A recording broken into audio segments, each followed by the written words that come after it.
Shabbat Shalom. Glory and honor to our Father, Yahweh, the creator of heaven and earth, the sea, and all that in them is.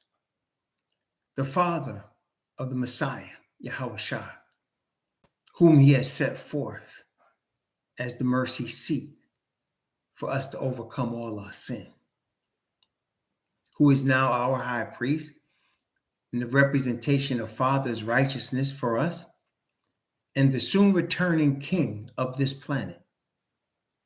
Glory and honor to Yahweh Shai and to his Father and our Father, Yahweh.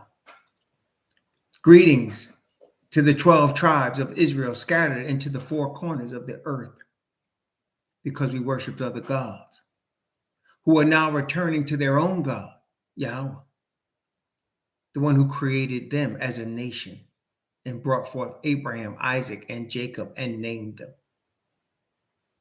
and who is now awakening us to come back from our folly of worshiping other gods.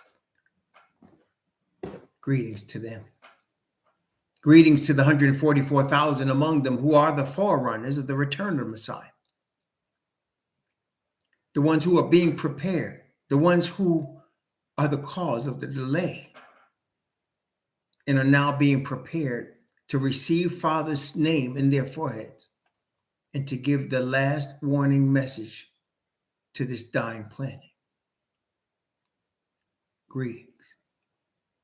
Greetings to all the precious brothers and sisters from among the Gentiles, the children of Japhet, the children of Shem, and the children of Ham, who are though not of Isaac and Jacob's bloodline, yet have received the faith of perfect righteousness through the line of the tribe of Judah, Messiah Yahushua. Greetings. Greetings to the chat, Sister Isha Shama and Brother Frankie. Only One Way, Brother Ricky Boyd, Sister Junior, Brother Gary Joseph, Brother Superstar, Akawamba and Yah and family, Lion of Judah, my brother Lonnie and his wife Joyce, Brandon Beckman, Brother Tommy Going, Sister Nashia Wade, Brother Stephen Kelly, Naviska 23 and his lovely wife and family, his two beautiful children. Hebrew is Rhonda, greetings. And to all others, greetings. We're continuing, in fact, we're probably going to be finishing our study in the prophecy of Daniel. And greetings, Jim Mack, and to anyone else, if I missed, greetings. We're going to be finishing our study in the prophecies of Daniel. And this is really a climactic study. And I will not lie to you. The information I'm going to share with you tonight did not come to me from reading the Bible one time or two times or three times or four times.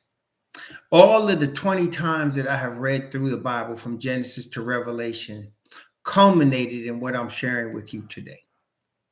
So even though the Most High does make things simple, he does make things plain, there are some things that require a lot more study than others, at least for me. I will say it that way, at least for me. So over the 20 years plus that I have read through the Bible,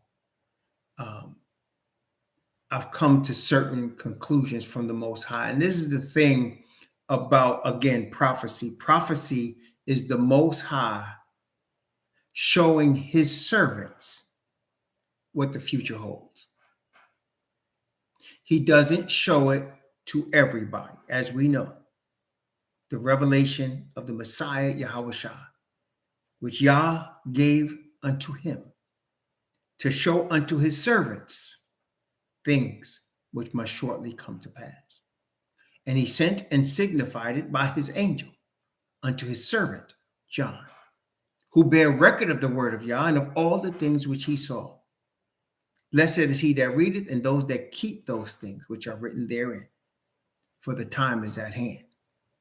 So prophecy is the Father revealing to his servants things which must shortly come to pass. He is showing us the future. Okay? And he shows us the future in all aspects, both the things that are really exciting and the things that might make some a little scared.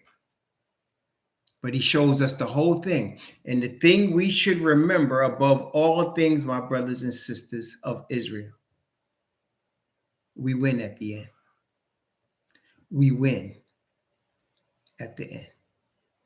Okay? The things we must remember, no matter what happens, is at the end, we win. And why? Because Messiah wins, and Father, of course, is the ultimate winner. So at the end, we win. Praise the Most High. And that's important for us to know, especially as we're going to read through these closing prophecies of Daniel in Daniel chapter 12. Now, I want to review some things, of course, before, and especially tied to the book of Revelation. I want to review some things because the events that we're reading about, the closing events of Daniel chapter 12,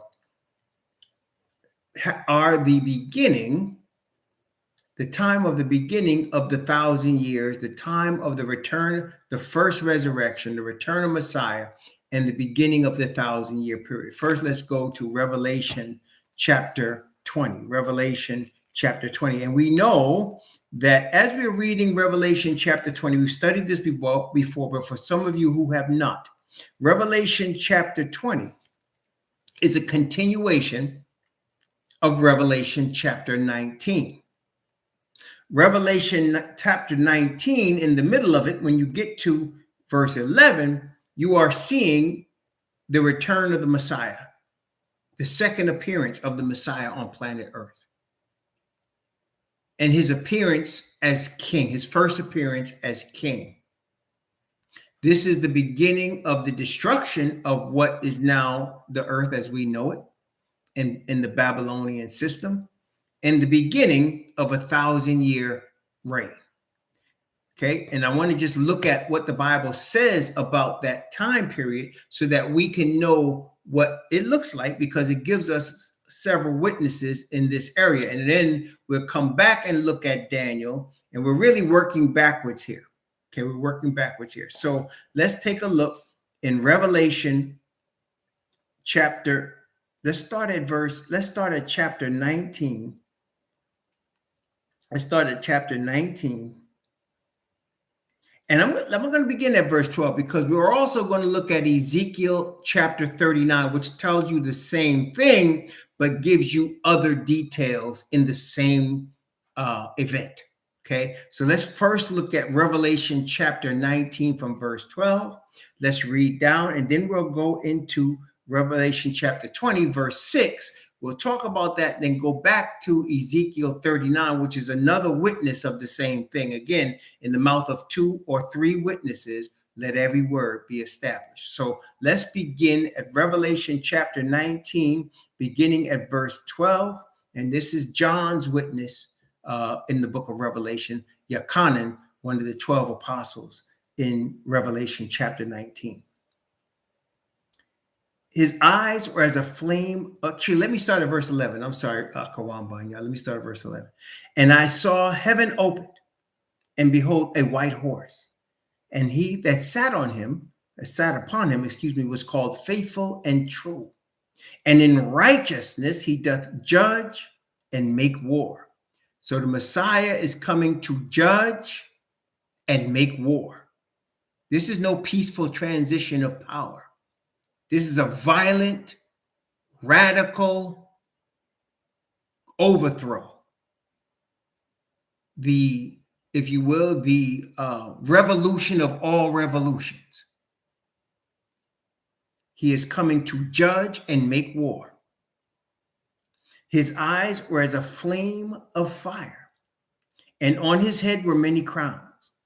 And he had a name written that no man knew but he himself.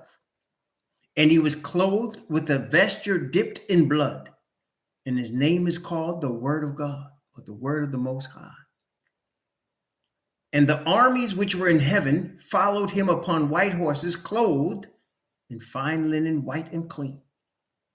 And out of his mouth, by the way, the fine linen, white and clean, there's a reason it mentions that, which goes back to Revelation chapter 19, verse 8. Revelation 19, verse 8 tells you who these people are. Revelation 19, verse 8, and to her was granted that she should be arrayed in fine linen, clean and white. For the fine linen is the righteousness of saints. So you can see all of us will be included in these armies along with all the angels. We're all going to be included in the army. And why? Because it says, and they followed him on white horses, clothed in fine linen, white and clean. And it tells you what the fine linen is. It says it is the righteousness of saints. The angel told John, I am your fellow servant. The Father considers all of us, angels and redeemed human beings, saints. Let's continue. And out of his mouth goeth a sharp sword, that with it he should smite the nations, and he shall rule them with a rod of iron. And he treadeth the winepress of the fierceness and wrath of Almighty Most High, or Al Shaddai. And he hath on his vesture and on his thigh a name written, King of Kings and Lord of Lords. And I saw an angel standing in the sun, and he cried with a loud voice, saying to all the fowls that fly in the midst of heaven, Come and gather yourselves together unto the supper of the great Most High, that ye may eat the flesh of kings, and the flesh of captains, and the flesh of mighty men, and the flesh of horses, and of them that sit on them, and the flesh of all men, both free and bond, both small and great. And I saw the beast, and the kings of the earth, and their armies, gathered together to make war against him that sat on the horse, and against his army. He came to judge and make war. And the beast was taken, and with him the false prophet that wrought miracles before him, which he deceived them that had received the mark of the beast, and them that had worshipped his image. These both were cast alive into a lake of fire burning with brimstone. And the remnant were slain with the sword of him that sat upon the horse, which sword proceeded out of his mouth. And all the fowls were filled with their flesh. The beast, of course, and the false prophet represent all the religious leaders, particularly in Christendom, from both the United States, who is the lamb-like beast, and all of the tentacles of Christianity, starting with the Catholic Church. All of the leaders of these religious powers, who are also combined with political powers, are the ones that are going to be cast into the lake of fire, because they represent the leadership of Babylon. And you will never see them again after this. They are not mentioned anymore. Revelation chapter 20, from verse 1 down to verse 6. And I saw an angel come down from heaven, having the key of the bottomless pit and a great chain in his hand. And he laid hold on the dragon, that old serpent, which is the devil and Satan, and bound him 1,000 years, and cast him into the bottomless pit, and shut him up, and set a seal upon him, that he should deceive the nations no more, till the 1,000 years should be fulfilled. And after that, he must be loosed a little season. And I saw thrones, and they that sat upon them, and judgment was given unto them. And I saw the souls of them that were beheaded for the witness of Yahushua, and for the word of Yahweh, and which had not worshipped the beast, neither had neither his image, neither had received his mark upon their foreheads or in their hands, and they lived and reigned with Messiah 1,000 years. And the rest of the dead lived not again until the 1,000 years were finished. This is the first resurrection. Blessed and holy is he that hath part in the first resurrection. On such the second death hath no power, but they shall be priests of Yahweh and of Messiah, and shall reign with him 1,000 years. So, this is the first resurrection. Everything that we'll be studying tonight in the 12th chapter of Daniel is leading up to this. Okay? Everything that we'll be studying tonight in the 12th chapter of Daniel is leading up to this. Okay? This is the final part of what we'll be studying tonight. Okay. Let's go to Ezekiel chapter 39, which I mentioned says the same thing as Revelation chapter 19 in that beginning part of 20, but it gives you other details that Revelation doesn't give you. Ezekiel chapter 39. Ezekiel chapter 39. And again, I want to stress, as we have talked about when we studied the prophecies of Daniel, not all, these are all chapters that are sometimes scrolls, separated by scrolls, and not all of the scrolls are chronological. And here's another example. We showed you that with Daniel chapter 5, actually coming after Daniel chapter 7 and 8, right? Well, this is another one of those situations. Ezekiel chapter 39 is actually before Ezekiel chapter 38. Ezekiel 39 is the first resurrection. Ezekiel 38 is at the end of the 1,000 years, the second resurrection. Okay? So we just read about the first resurrection beginning in Revelation 19 and going into Revelation 20, the first 6 verses. Let's now look at what Ezekiel talks about with regard to the first resurrection and the 1,000-year reign. Ezekiel chapter 39, beginning at verse 1, reading from verse 1 down to verse 5. Ezekiel chapter 39, from verse 1 to verse 5. Therefore, thou son of man, prophesy against Gog, and say, thus saith the Most High Yahweh, behold, I am against thee, O Gog, the chief prince of Meshach and Tubal, and I will turn thee back and leave but the 6th part of thee, and will cause thee to come up from the north parts, and will bring thee upon the mountains of Israel. And I will smite thy bow out of thy left hand, and cause thine arrows to fall out of thy right hand. Thou shalt fall upon the mountains of Israel, thou and all thy bands, and the people that is with thee. And I will give thee unto the ravenous birds of every sort, and to the beasts of the field to be devoured. Thou shalt fall upon the open field, for I have spoken it, saith the Most High Yahweh. I want you to also stress, here. It says right off the bat, Gog, chief prince of Meshach and Tubal. And as we have read many times before in Genesis chapter 10, Gog, the chief prince of Meshach and Tubal, are 2 of the nations of Japhet. Japhet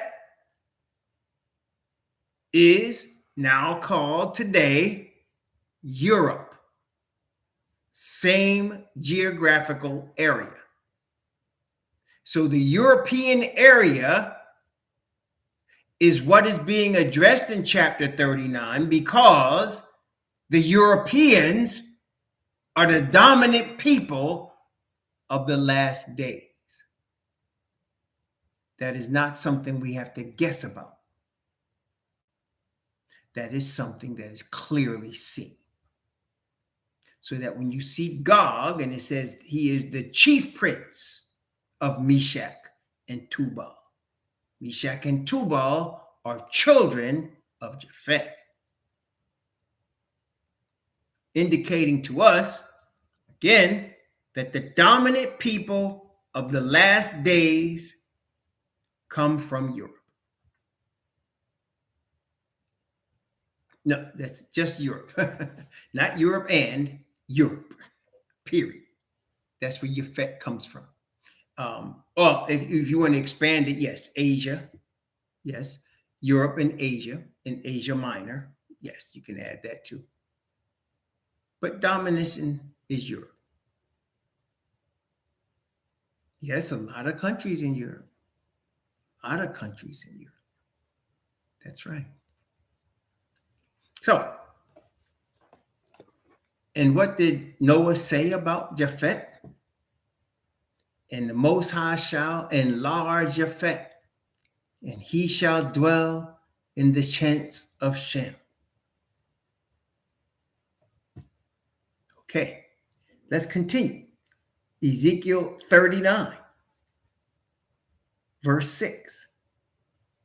And I will send a fire on Magog, and among them that dwell carelessly in the isles, and they shall know that I am Yahweh. Again, Japhet is called the Isles of the Gentiles. Genesis chapter 10, verse 5. The Isles of the Gentiles dwell carelessly from, Magog in the isles. Verse 7.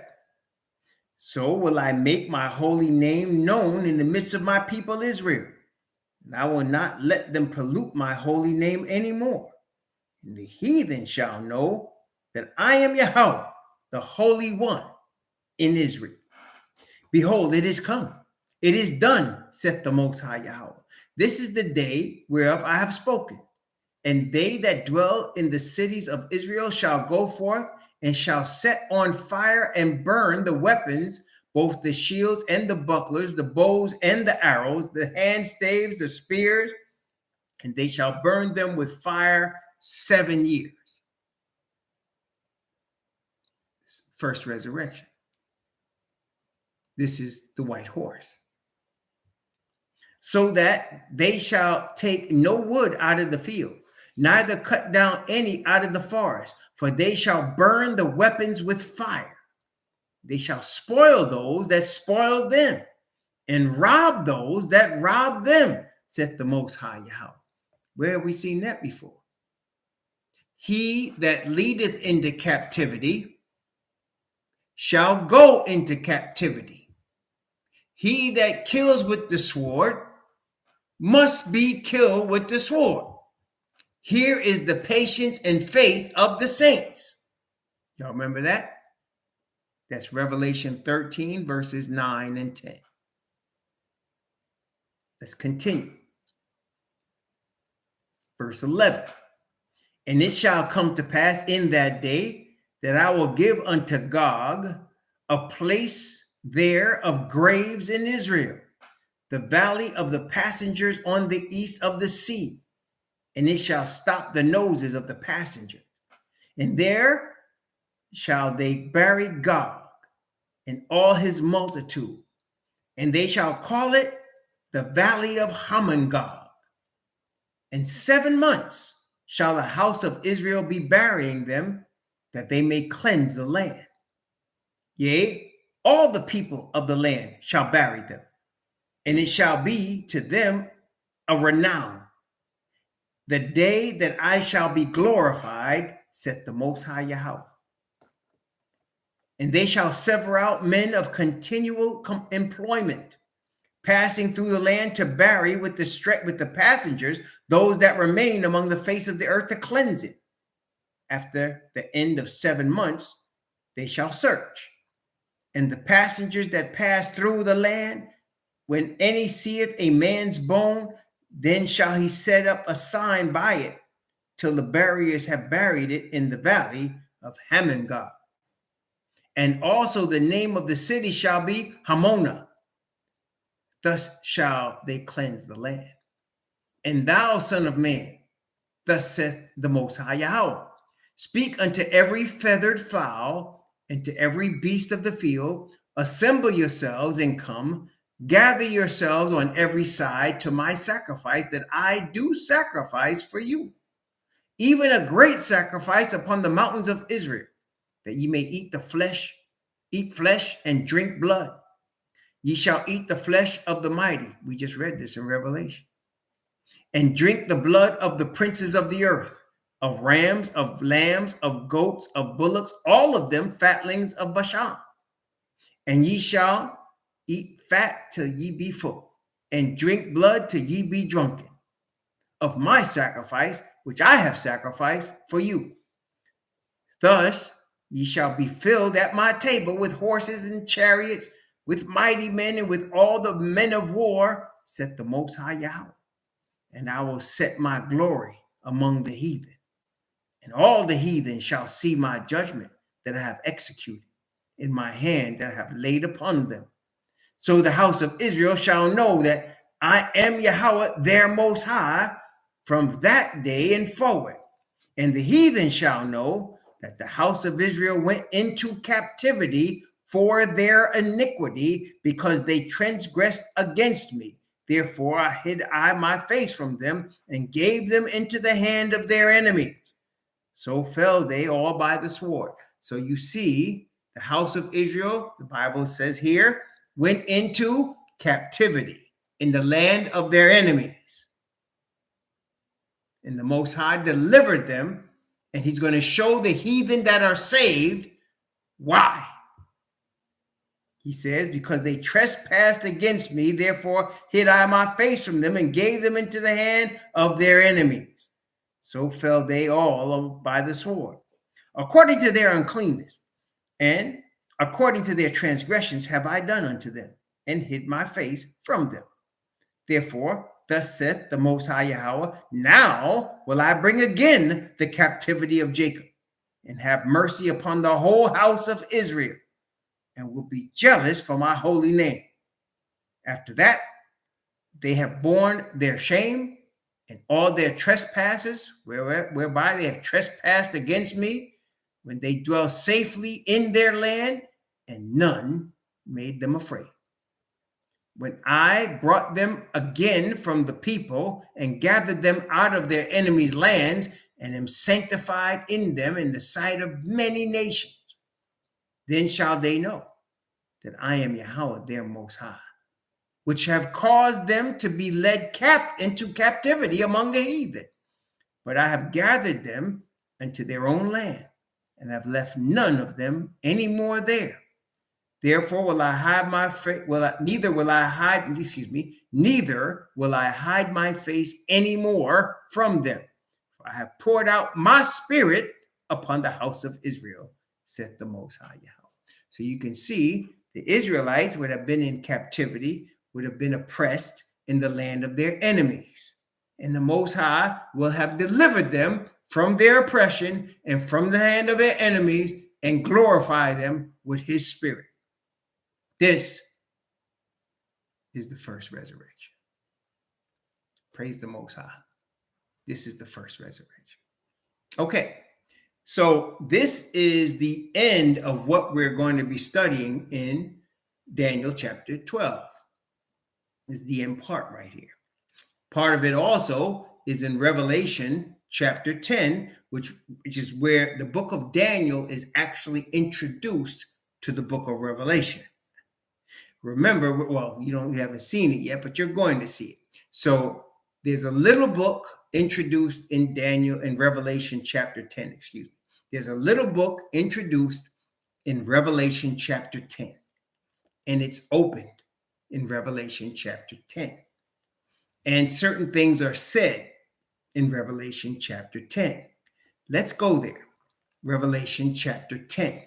Now, let's on our way there. I want to let you know that Revelation chapter 10 takes place in the sixth trumpet. Okay? Revelation chapter 10 is part of the sixth trumpet. Now, the sixth trumpet actually began in Revelation chapter 9, beginning at verse 13. We're not going to go back there, but it does say that. In fact, let me just read that one verse so you know there's a waymark there. Revelation chapter 9, verse 13. And the sixth angel sounded, and I heard a voice from the four horns of the golden altar, which is before the Most High Yahweh. Okay, so that's the sixth, and it continues all the way until you get to Revelation chapter 11, verse 15. And let's just read that so you know everything in between those two is the sixth trumpet. So Revelation chapter 11, verse 15, and the seventh angel sounded, and there were great voices in heaven saying, the kingdoms of this world are become the kingdoms of our master and of his Messiah, and he shall reign forever and ever. So you can see everything between Revelation chapter 6, verse 12, and Revelation chapter 11, verse 15 is the sixth trumpet. So all of these events are the sixth trumpet. Now, when you go in chapter 10, of course, you're in the meat of the sixth trumpet. And then, of course, chapter 11 also. So these all have to do with several things. So we know from studying the seven churches and the seven seals and the seven trumpets that these are refrains that move in harmony. Okay? And they're each saying, giving you a little bit different view of what's going on.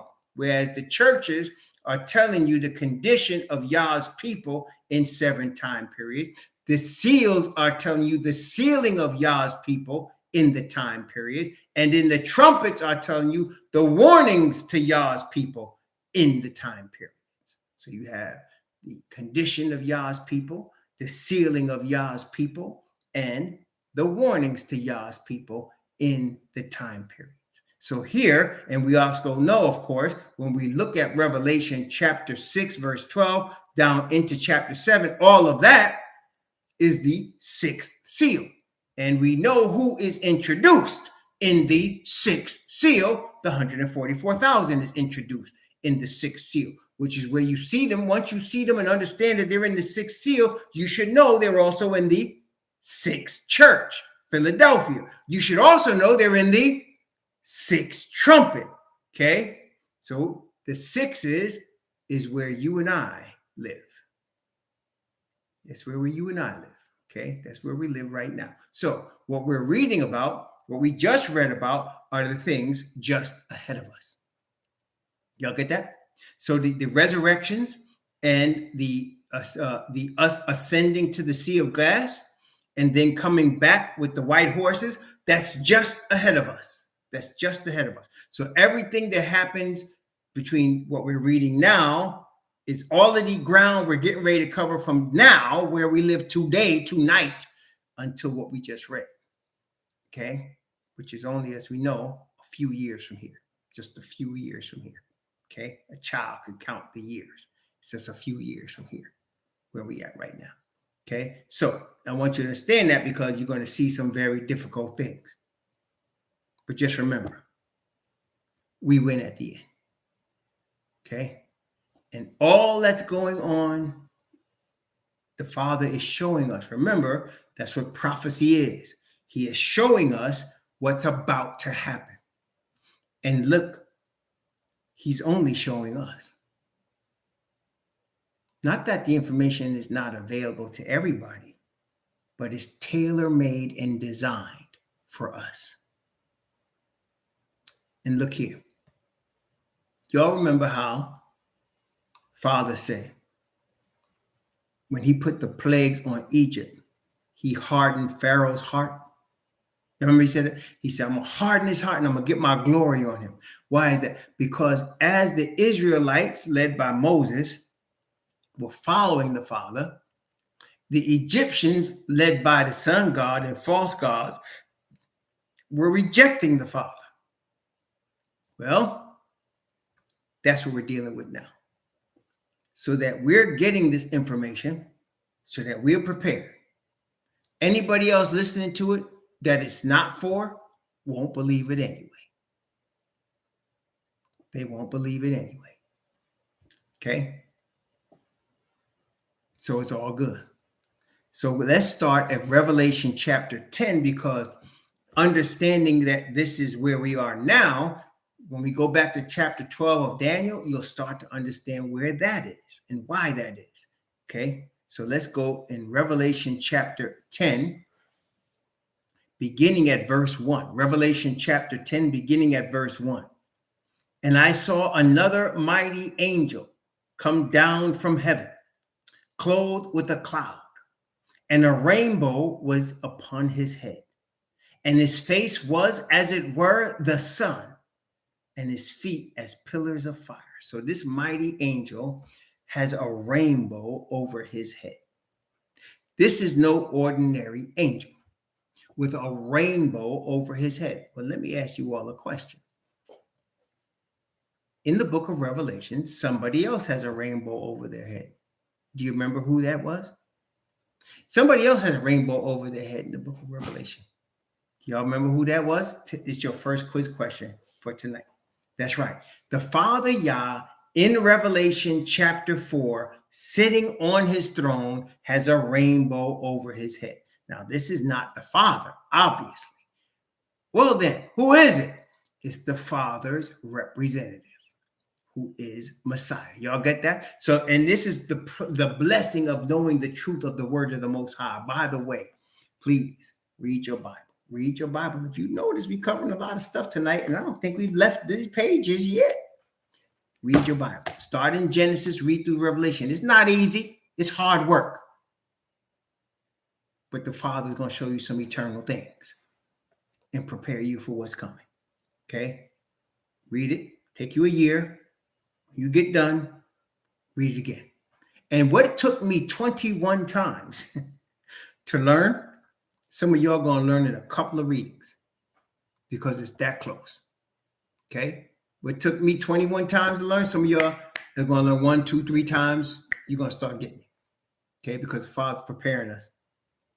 So here's Messiah with the rainbow over his head and his feet as pillars of fire. Verse 2. And he had in his hand a little book open. He has a little book open in his hand. And he set his right foot upon the sea and his left foot upon the earth. We're going to come back and read this again when we're in Daniel chapter 12, but just remember these verses, okay? And he cried with a loud voice as when a lion roareth. And when he cried, 7 thunders uttered their voices. Now, just understand, when you hear thunder, that's the Father's voice. How do I know that? Keep your finger there. Gospel of John, chapter 12. Keep your finger there.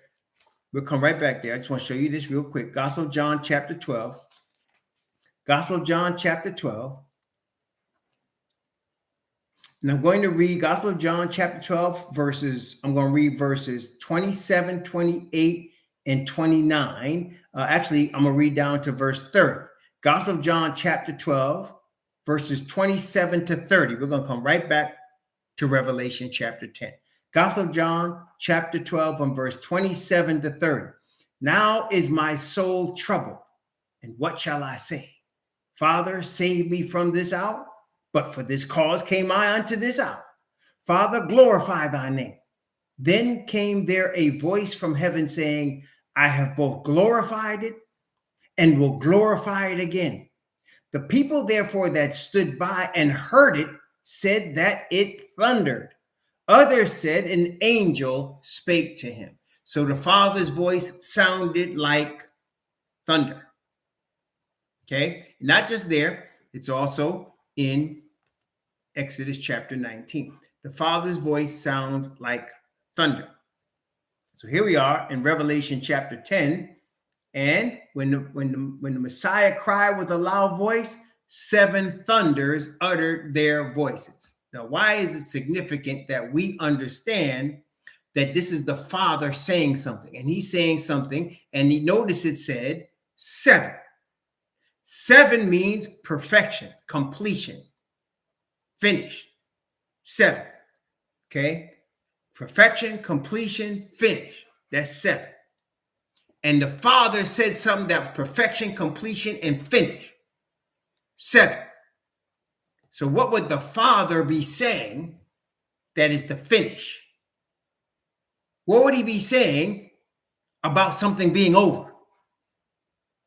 Well, Revelation chapter 10, verse 4. Revelation chapter 10, verse 4. And when the seven thunders had uttered their voices, I was about to write.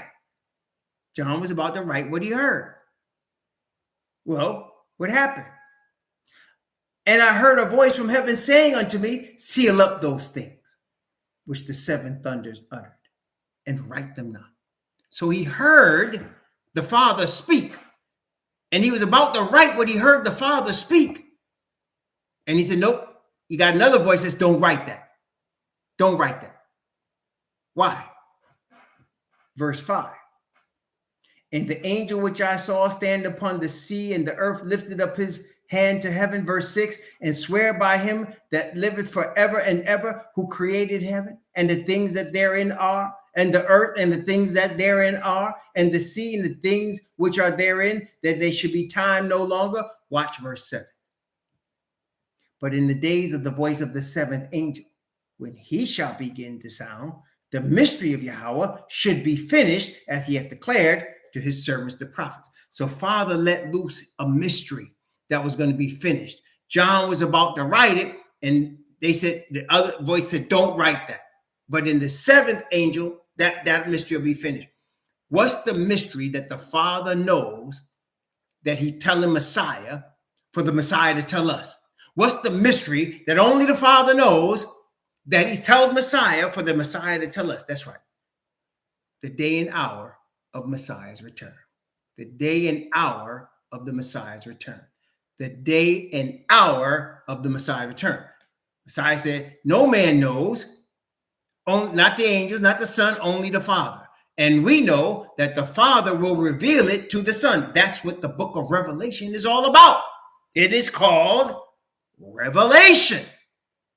It is the revelation of Messiah. You got me? It's the Messiah's revelation. What is being revealed? His return. His return is being revealed. Y'all got me? So his return is being revealed. Okay, that's what this is about. And we're going to be told his return. Well, we're already being told. It's almost like seasons changing, like ice melting, right?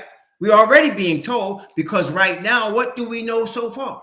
What we do know for sure is the time of year.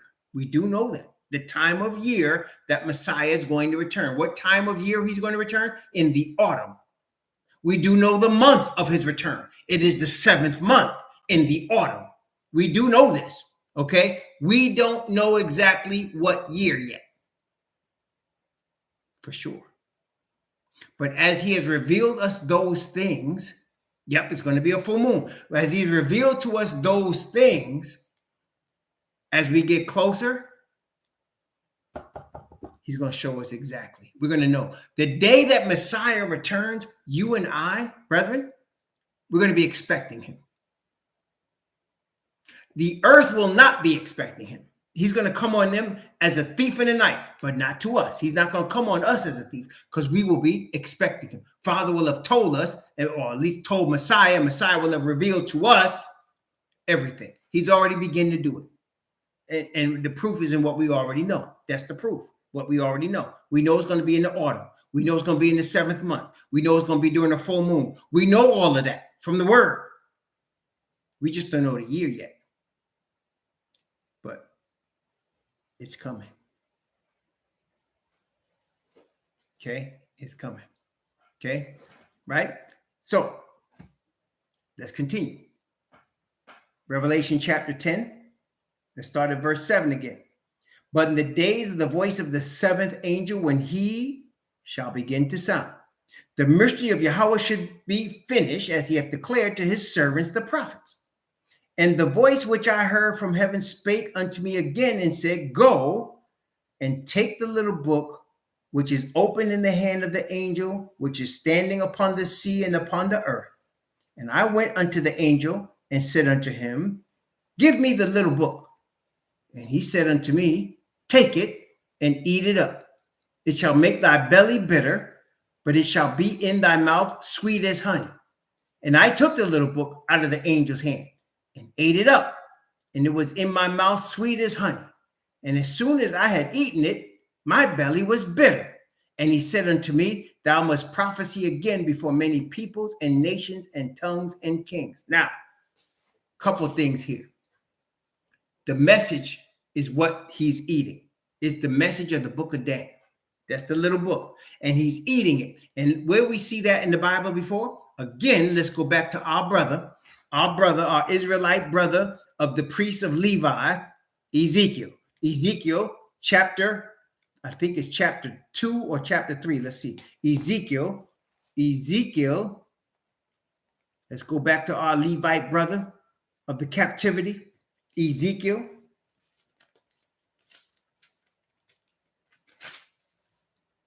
It is chapter 2. Ezekiel chapter 2. And notice what happens when he eats this book. Ezekiel chapter 2. I'm going to start at verse 7 so you understand the context. Okay? Ezekiel chapter 2, verse 7. And I'm going to go into verse 3, chapter 3, and go down to verse 4 so you understand the context of what eating this book means. Okay? That's Ezekiel chapter 2 from verse 7 to Ezekiel chapter 3, verse 4. Okay? And thou shalt speak my words unto them, whether they will hear or whether they will forbear, for they are most rebellious. Talking about us. But thou, son of man, hear what I say unto thee. Be not thou rebellious like that rebellious house. Open thy mouth and eat that I give thee. And when I looked, behold, a hand was sent unto me, and lo, a roll of a book was therein. And he spread it before me, and it was written within and without. And there was written therein lamentations and mourning and woe. Moreover, he said unto me, Son of man, eat that thou findest. Eat this roll, and go and speak unto the house of Israel. Notice he's eating and speaking. And he said, you're going to speak my words. And this roll is Yah's words. Okay? And he said to me, Son of man, cause thy belly to eat, and fill thy bowels with this roll that I give thee. Then did I eat it, and it was in my mouth as sweet as honey. And he said unto me, Son of man, go, get thee into the house of Israel, and speak with my words unto them. See? So the roll represents the word of Yah that is being put in Ezekiel's mouth. Well, let's go back to Revelation chapter 10 now, and let's look at what we just read. Revelation chapter 10, verse 9 and 10 and 11. Revelation chapter 10, verse 9, 10, and 11. This is the word of the Most High, and in this particular case, it's the book of Daniel. Now, I got a little bit more to share. Revelation chapter 10, verse 9, 10, and 11. And I went unto the angel and said to him, give me the little book. And he said unto me, take it and eat it up. It shall make thy belly bitter, but it shall be in thy mouth sweet as honey. And I took the little book out of the angel's hand and ate it up. And it was in my mouth sweet as honey. And as soon as I had eaten it, my belly was bitter. And he said unto me, thou must prophesy again before many peoples and nations and tongues and kings. Okay. Now, when you go into chapter 11, y'all know you get the two witnesses prophesying clothed in sackcloth, right? Y'all know that from Revelation chapter 11. Again, this is still the sixth trumpet. And so you get the two witnesses prophesying. Why? Because notice what happened. They ate the word and it was sweet, but it made their belly bitter. Why? The truth to you and me is sweet, isn't it? When we find truth, when we search in the word of the Father Yah for truth, and his spirit reveals truth to us. Some of y'all already experiencing this. Some of y'all experiencing, you're reading the word and he's revealing things to you and it's sweet. Can y'all bear witness? Some of y'all reading the word. Some of y'all started reading this book and you starting to pray over to your Father and he's blessing you with some knowledge and you're seeing things you ain't seen before and it's sweet, right? That's right. Okay. What's the bitter? That's the backlash. See? So you're going to have the truth. It's sweet. But when you go to speak it, there's going to be a horrible backlash. It's going to be like what happened with Jeremiah. You remember Jeremiah was speaking the word that the Father gave him, and he was getting his behind whipped every time. He was catching beatdowns every time he went to speak the word. It came to the point where he said, I ain't going to say no more. He said, this is too much for me. I'm not saying no more. But then he said, I couldn't forbear. He said, because your word was like a fire in my bones, and I couldn't forbear. So when we get the truth of the word from the Father, it's going to be sweet. We can rejoice over it. My wife and I sit in our house most of the day talking about stuff we just read in the word, and we just be rejoicing. But when the world hears it, it's going to be bitter. And that's why Revelation chapter 11 exists, because remember it said the two witnesses prophesied clothed in sackcloth. That's after they was measured. Remember, they was measured the temple and them that dwell therein. But the court leave it out. It's given to the Gentiles. Well, them Gentiles, those people are going to be the one making this thing bitter for us. Does that make sense, y'all? So it was sweet in his mouth and bitter in his belly. Whereas Ezekiel was just sweet because Ezekiel was dealing with the house of Israel. The Bible say here, we must prophesy before many peoples, nations, tongues, and kings. You got me? So it's going to be bitter after we speak it. It's like you will say something and you'll be sweet coming out your mouth, but then the backlash. You know, in the world, they call it blowback. They call it blowback. That's a term. That means the results of an action or thing that was done or said. That's blowback, right? So in other words, Donald Trump right now is receiving blowback because they got tapes of him knowing or saying that he knows the documents he had is classified. That's causing blowback on him, right? So we're going to say something and there's going to be blowback. We're going to catch that, okay? All right. Now, we understand that. Okay. So praise the Most High. So now all of this is what, again, we're moving backwards. We're moving backwards now. So that part is now we receive the word, and now the Father have us prepared to preach and teach the word. 144,000 prepared to teach the word. And when we go to teach it among each other, it's sweet, right? When we went through the word, right, last week, when we were in the mystic dooms last week, right? Wasn't it sweet? We were talking the word. It was sweet, wasn't it? We was talking the word.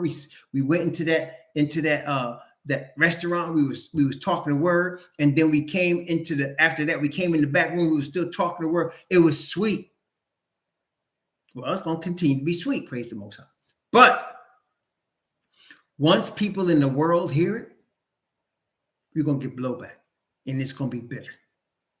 It's going to be bitter. We're going to get blowback, and it's going to be bitter. See, that's what's coming. So we're going to get emboldened like Jeremiah. It's going to be like a fire in our bones, and the Father's Spirit going to take possession of us, and we're going to be speaking that word. And that word is going to be able to reach a remnant that's in Babylon. That's what it's designed to do. The Father ain't having us speaking the word for nothing. There's going to be like a fish hook, and we're going to get the fish that's left in Babylon. We're going to get the fish in the gospel net that's left in Babylon, right? But the rest, there's going to be serious backlash, okay? And let's talk about that now. Let's go back to Daniel chapter 11, okay? Now we're getting into Daniel. At the end of the part of Daniel, we're talking about, by the way, you're going to need your calculators again.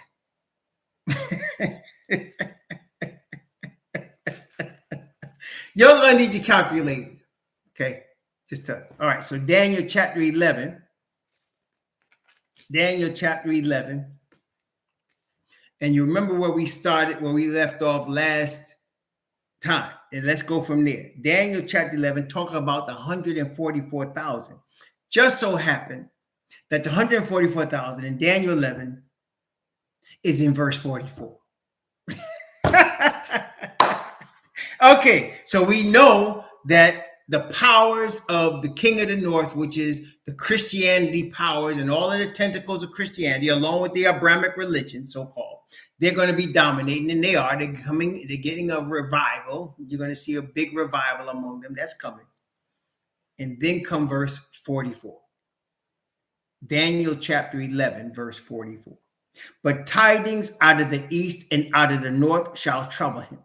Therefore he shall go forth with great fury to destroy and utterly make away many. Tidings out of the east and out of the north. Those are the directions that Father sends his message and messengers from. Father is in the sides of the north.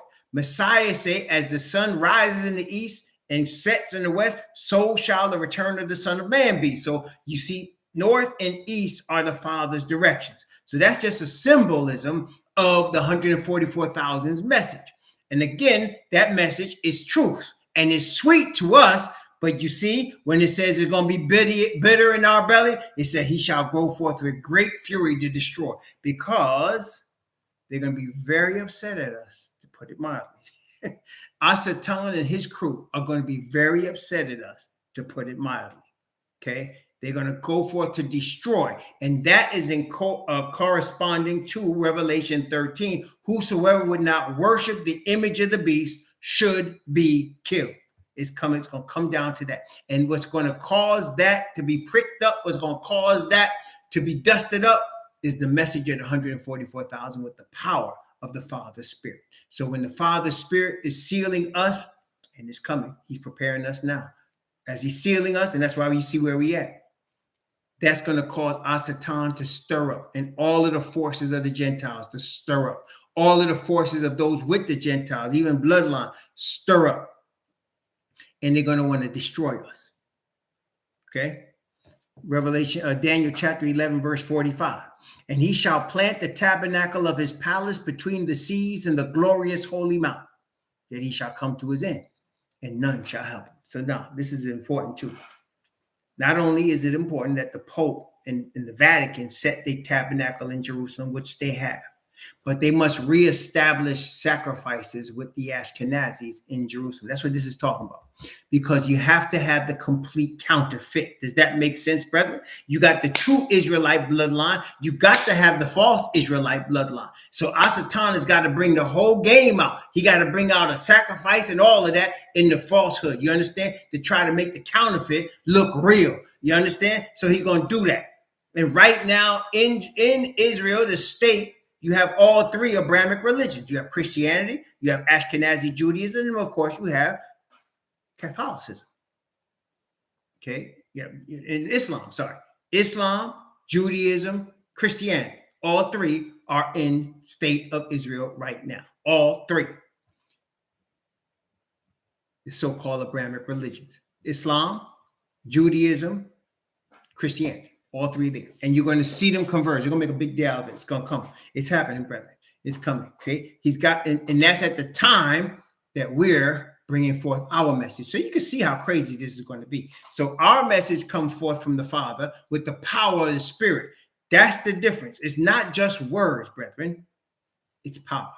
See, that's why we have to be praying. The Messiah told the disciples, tarry at Jerusalem till you receive power. This is on the Father.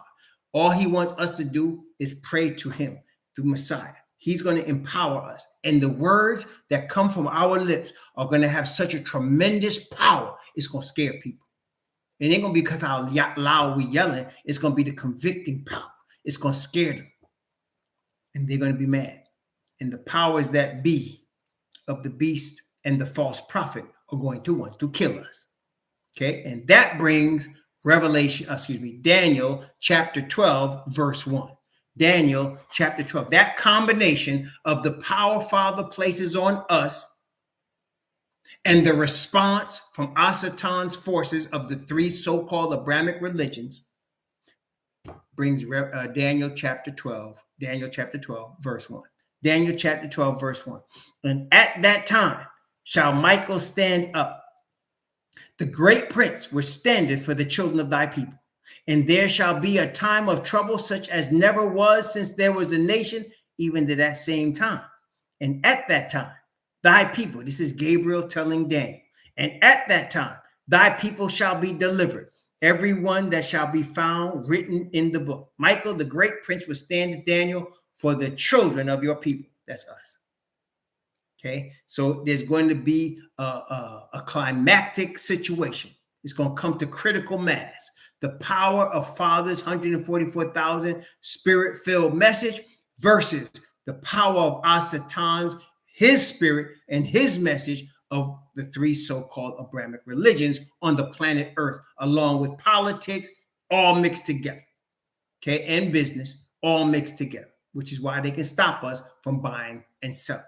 Okay, so you're going to see all of that come to a climactic hit, and it's happening and it's building up. Even as I'm speaking to you, it's building up. This next presidential election, the president that's the president there is the last president. It's the last one.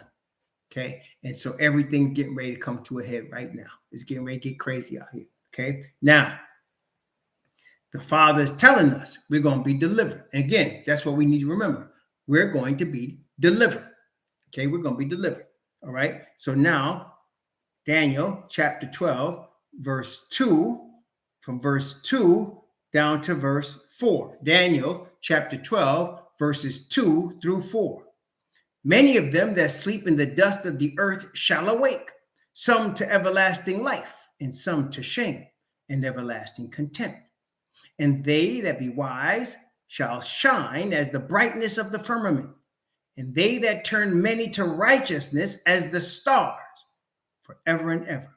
Now, see, those of us that are seeking to turn people to righteousness, that is, Father's perfect righteousness. Again, this is what is holding up and holding back a lot of awakening Hebrews from getting the complete truth.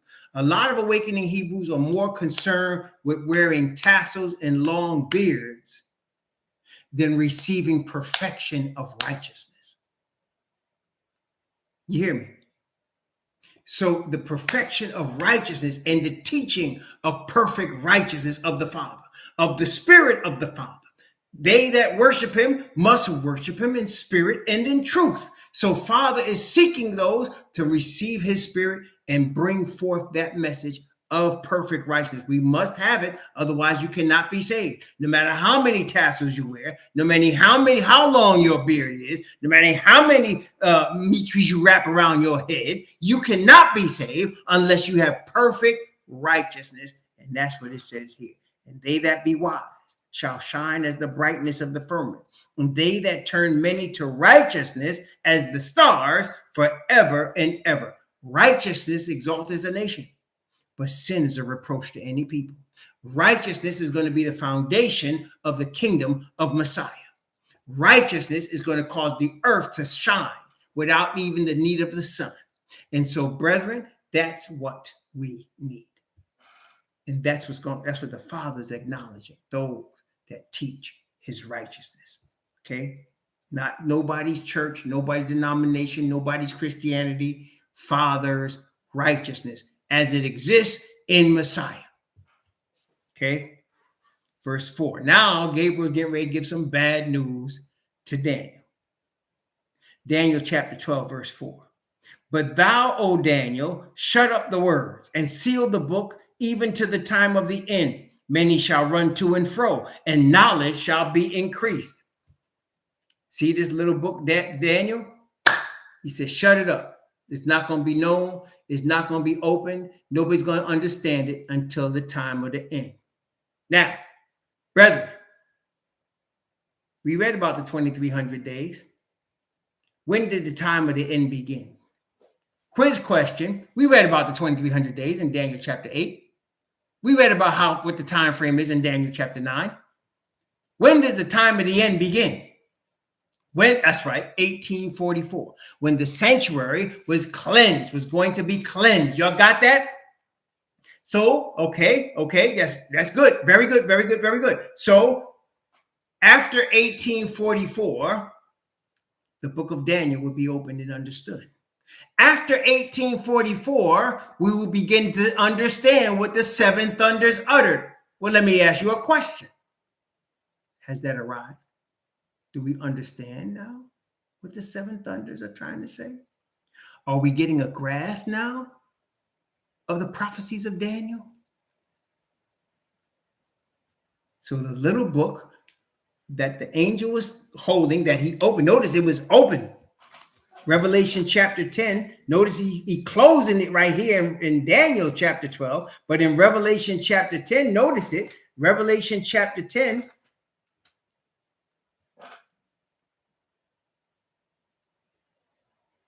And I'm going to read Revelation chapter 10, verse 2. And he had in his hand a little book open.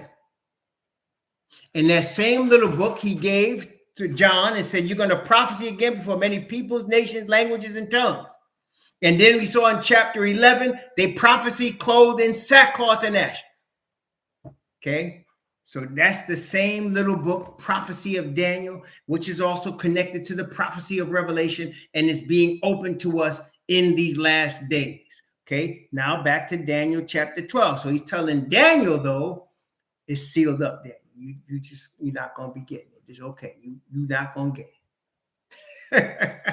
Poor Daniel. He was catching it. He was catching it. Sackcloth means humility, means like in a poor state, means that you're humbling yourself, means like you're preaching this word under duress, under threats. Like you might be put to death. That makes sense? You got me? Okay, yeah, there you go. And it makes sense, right? Because they're going to be wanting to put us to death. Whosoever would not worship the image of the beast should be killed. Daniel chapter 12.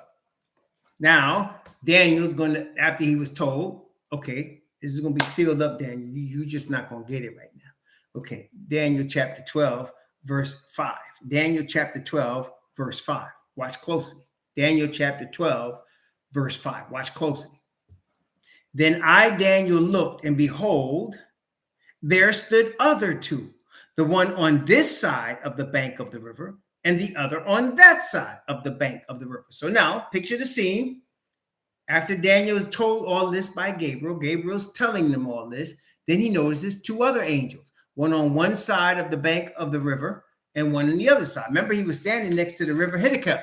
When all this started, he was next to the river Hiddekel. That's how we started in Daniel chapter 10. Remember that? He was next to the river Hiddekel. Or is it Ulai? Man, I'm sorry. Let me just make sure I got this right. It's Daniel chapter 10. Hiddekel. It was Hiddekel. So Daniel was next to Hiddekel, and now he sees two other angels appear on one side of Hiddekel and on the other side of Hiddekel. You'll catch that part? That's important for the next verse we get ready to read. So he sees Gabriel's talking to him all this time. Messiah is standing on the river. And then he looks and he sees two other angels, one on one side of the river, one on the other side of the river. Okay, verse 6. Daniel chapter 12, verse 6.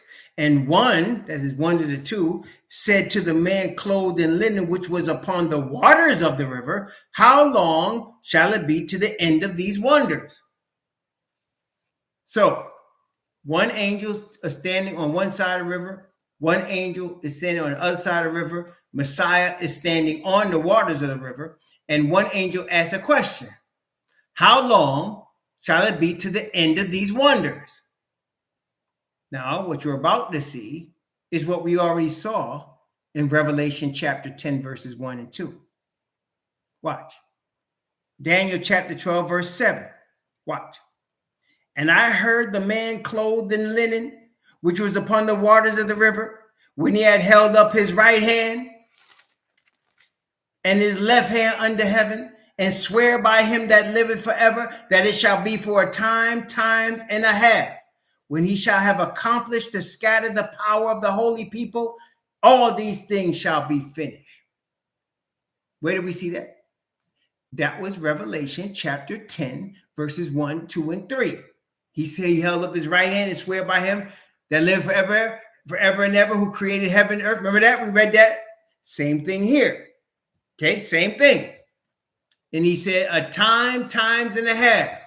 That is 3.5 years, 1,260 days, 42 months, just like it says in Revelation chapter 11. So there's going to be a 3.5 year period. And during that 3.5 year period, he's going to have accomplished to scatter The power of the holy people. In other words, that's the end of the power of the beast forever. That's what we read today when we're talking about Revelation chapter 19, and the beast was taken, and with him the false prophet. That's the end of the power of the beast. That makes sense, y'all? So he said that 3.5 year period, that's the end of them. That's it. Okay, and we know that 3.5 year period is at the time of the end, where we live. Okay, that he said he shall have accomplished to scatter the power of the holy people. That word scatter should really hit us home. You know what I mean? Because we have been scattered. We are a scattered nation, are we not? We're a scattered nation. So he said at the end of this 3.5 year period, the scattering is over. And we already read in Ezekiel chapter 39 where the Father said, I'm going to gather my people back again after they have been scattered into the land of their enemies. See, y'all see how it's coming together? See that? So now, Daniel chapter 12, verse 8. Now, Daniel's frustrated. Poor brother. Our poor brother of Judah, he's frustrated. And he should be. I mean, shoot. You and I would be too. Most High has blessed us with knowledge that Daniel did not get. Isn't that amazing? Here we go. Daniel chapter 12, verse 8. And I heard, Daniel said, but I understood not.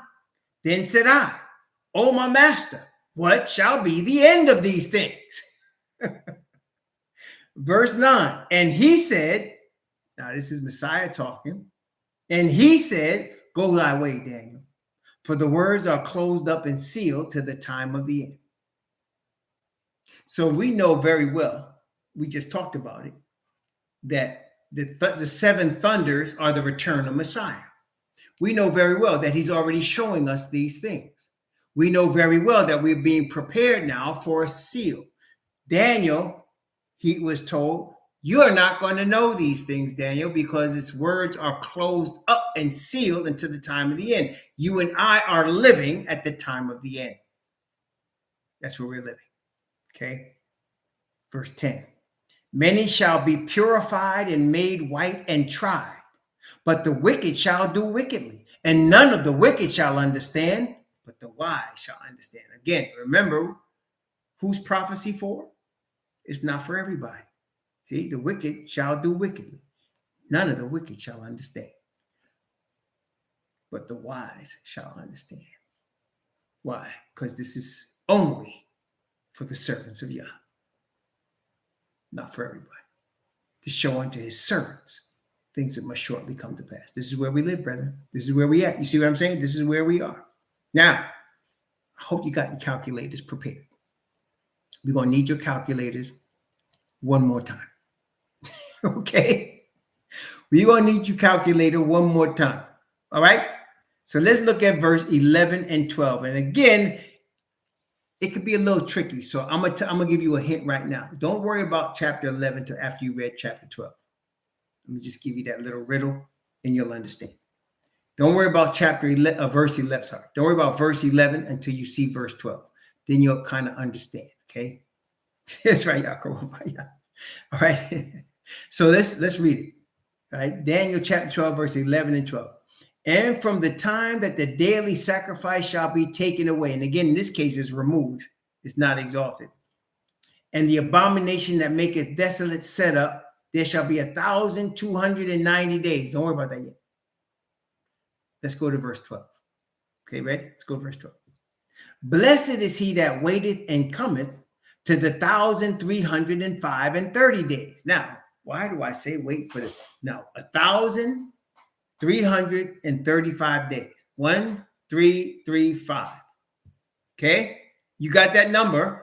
Let me just put it in. 1,335. 1,335. Y'all got that? 1,335. He said, "Blessed is he that waiteth and cometh to the 1,335 days." All right, y'all noted that's 1,335. Y'all got that number so far? You got that? Put that in your calculator. No, don't put it in your calculator yet. Wait a second. Okay, now we know that the Bible says that at the end of 2,300 days, the sanctuary would be cleansed. And you guys correctly said that's 1844. Correctly said that. Now, with that understanding, we know that that's the end of the Day of Atonement, the Day of Atonement. So when did the Day of Atonement begin if it ended in 1844? When did the Day of Atonement begin if it was supposed to end? Didn't yet, but it was supposed to end in 1844. No. When did it begin if it was supposed to end? That's right. Only one way. Got me, Amana? It's 1843. It was supposed to begin in 1843 and be finished in 1844. Of course, we know there's a delay, but it began in 1843. Okay. So he's saying, blessed is he that waiteth and cometh to 1843. Because 1843 is the beginning of what? The end. You got me so far? Everybody got me so far? So 1843 is the beginning of the end. Y'all got me? So I want to make sure you got me now. So 1844 was supposed to be over, but we know there's been a delay, right? Been a delay, waiting for the 144,000. But it began in 1843. So that's supposed to be. So he said, blessed is he that waiteth and cometh to the 1843. Now, take 1843, put it in your calculator, 1843. I'm going to give you the formula, 1843. And you're going to subtract from that 1335. You're going to take 1843 and subtract 1,335. Take 1843 and subtract 1,335. That's right. You come up with 508. That's right. It's okay, Castle Kid. You come up with 508. Okay, 508. All right. What happened in 508? That's when the French king declared that the Bishop of Rome was the corrector of all heretics. That's when the French king became a Roman Catholic. That was the establishment officially of the Roman Catholic Church. No matter what they tell you about Peter, there wasn't no Peter. This is the establishment of the Roman Catholic Church in 508 AD, the 6th century. Okay? Now, y'all got that so far? Everybody with me so far? So 508 was the establishment of the Catholic Church. 508. You got me? Okay. So now let's go back to verse 11. Okay, so from the time that the daily sacrifice shall be taken away, and the abomination, that's the Catholic Church, the abomination that maketh desolate shall set up, there shall be 1,290 days. Okay, so now you take 508 and you add to it 1290. What do you get? You take 508 and you add to it 1290. What do you get? 1798. What happened in 1798? Pope Pius VI was arrested by Napoleon's general and put in prison. Pope Pius VI was arrested and taken off the throne of Rome. He was arrested.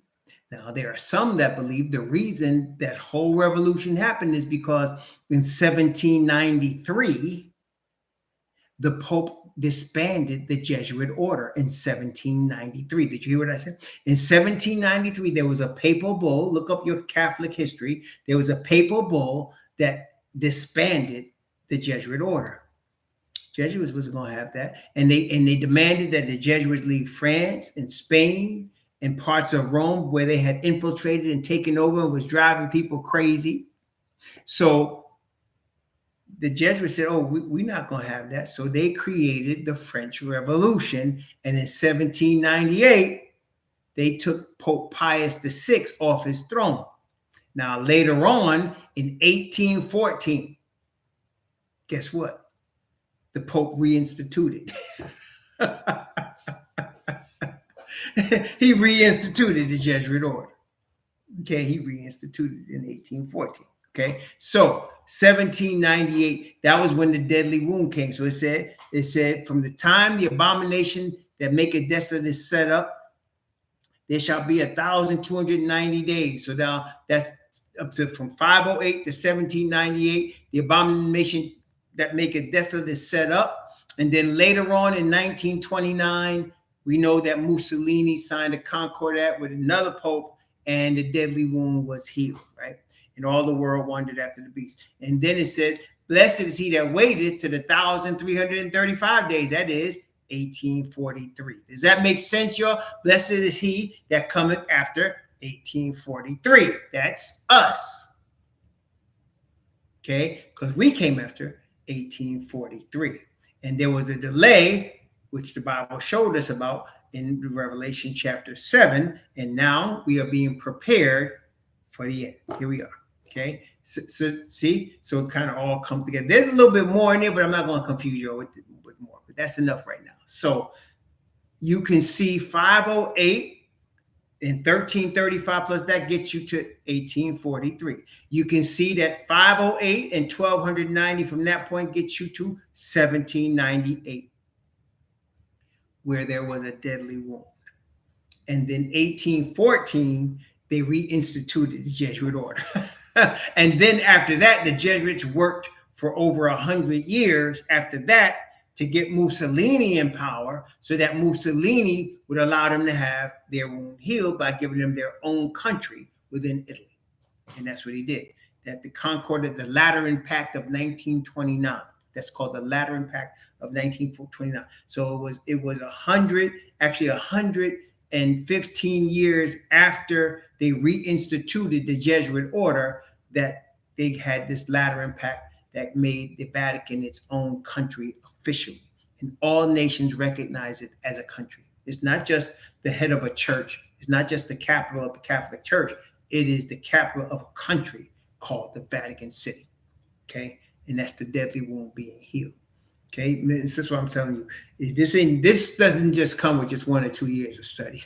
This did take a long time to study and look at it, study and look at it, pray.